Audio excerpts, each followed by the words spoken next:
Hey guys, I brought you back out to the mountains today because I want to show you another cool way you can start a survival fire using a sandwich baggie. Now the trick to using a sandwich bag or a snack bag to starting a fire is first you got to make sure it's empty, then you got to fill it up with water.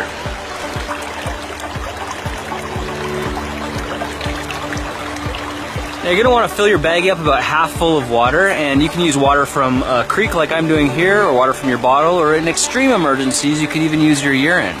The first thing I want to do is tilt your baggie to the side so it makes a diamond shape with one of the points facing down.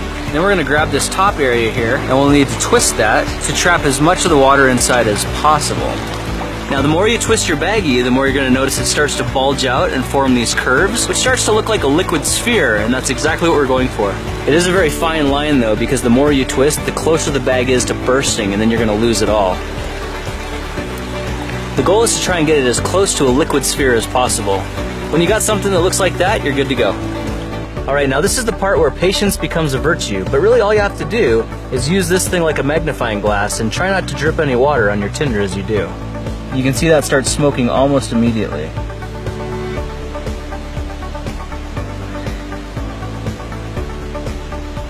So as the white coals start getting exposed, it's a good idea to sprinkle some fresh new tinder on there, and we're just going to keep repeating this process until we get a lot of smoke coming out of there. You can see how the sandwich baggie acts very similar to a magnifying glass. When you pull it away, the focal point gets more intense, and as you bring it closer, it disperses the heat more evenly. Now there's enough of a gentle breeze today here that I don't have to blow on this at all. As this thing smolders, it sucks just enough oxygen out of the air to keep it going. All I have to do is keep supplying it with fresh new fuel. We could actually give this just a couple more minutes to generate even more heat, and that's a great opportunity to put together your tinder bundle. You can see how I've got the dead grass here, intermixed with small branches.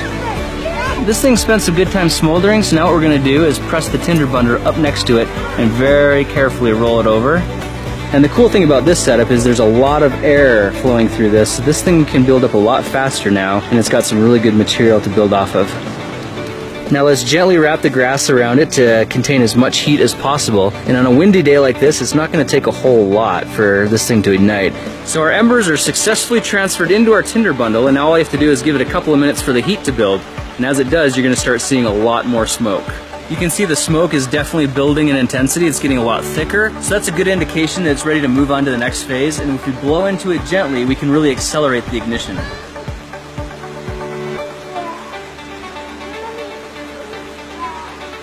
Oh, there it goes. We got a fire. Alright, at this point we need to get some new sticks on there as quickly as possible. Should have been a little bit more prepared for that. I got that on my first try, guys. See, a little patience pays off after all. Now if your fire starts going out but you've got a lot of smoke, all you have to do is blow on it like this.